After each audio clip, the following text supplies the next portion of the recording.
Bonjour à tous et bienvenue sur notre chaîne. Aujourd'hui, nous plongeons dans un passage fondamental de la Bible, un texte qui a façonné des civilisations entières.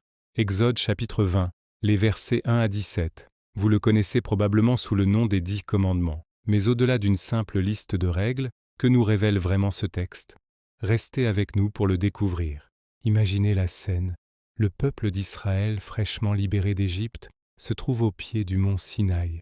La montagne est couverte de fumée, il y a des éclairs, le son du corps est assourdissant. C'est dans ce décor impressionnant que Dieu choisit de parler directement à son peuple. Ce n'est pas juste un moment historique, c'est un moment de relation intense. Dieu commence par se présenter. « Je suis l'Éternel, ton Dieu, qui t'ai fait sortir du pays d'Égypte, de la maison de servitude. » Cette introduction est cruciale. Avant de donner la moindre instruction, Dieu rappelle son acte de libération. Il ne se présente pas comme un tyran, mais comme un libérateur. Les commandements qui suivent ne sont donc pas des chaînes pour opprimer, mais des balises pour protéger la liberté qui vient d'être offerte. Les premiers commandements concernent la relation entre Dieu et l'humanité. Tu n'auras pas d'autre Dieu devant ma face. C'est une invitation à une loyauté exclusive, à mettre Dieu au centre de sa vie. Puis vient l'interdiction de se faire des idoles. Pourquoi ? Parce qu'aucune image, aucune statue ne peut contenir ou représenter la grandeur du Créateur. Tenter de le faire, c'est le réduire, le limiter. C'est un appel à une adoration spirituelle qui va au-delà de ce que nos yeux peuvent voir. Ensuite, il y a le commandement sur le nom de Dieu. Tu ne prendras point le nom de l'Éternel, ton Dieu, en vain. Cela va plus loin que de simples jurons. Il s'agit de ne pas associer le nom de Dieu à des choses futiles, malveillantes ou manipulatrices. C'est un appel à la révérence, à respecter le caractère sacré de Dieu. Puis arrive le commandement sur le sabbat.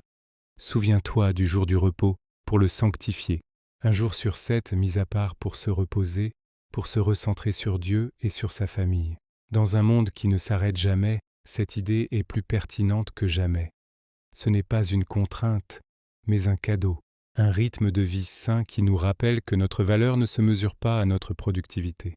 La deuxième partie des commandements se tourne vers nos relations les uns avec les autres.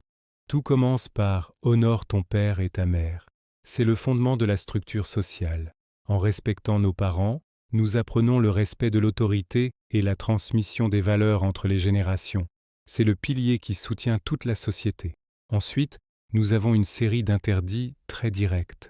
Tu ne tueras point, tu ne commettras point d'adultère, tu ne déroberas point, tu ne porteras point de faux témoignages contre ton prochain. Ces commandements protègent les dons les plus précieux, la vie, la famille, la propriété et la réputation. Ils créent un espace de sécurité où chacun peut s'épanouir, sans craindre pour son intégrité physique, émotionnelle ou matérielle. Ils sont le ciment d'une société juste et paisible. Et enfin, le dernier commandement, qui est peut-être le plus profond, tu ne convoiteras point. Celui-ci est unique car il ne concerne pas une action, mais une pensée, un désir intérieur.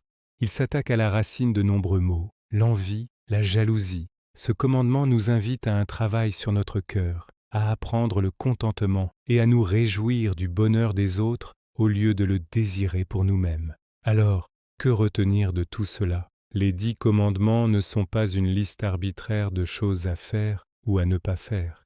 Ils sont un guide pour vivre une vie libre et épanouie. Ils nous enseignent comment aimer Dieu et comment aimer notre prochain. Ils sont un chemin de vie, un plan pour construire une société où règne la justice, la paix et le respect. Ce texte, vieux de plusieurs millénaires, continue de nous parler aujourd'hui avec une force incroyable. Merci d'avoir suivi cette exploration d'Exode 20 avec nous. J'espère que cela vous a éclairé et inspiré. N'hésitez pas à partager vos propres réflexions dans les commentaires ci-dessous. Si vous avez aimé cette vidéo, pensez à laisser un pouce bleu et à vous abonner pour ne rien manquer de nos prochains contenus. À très bientôt.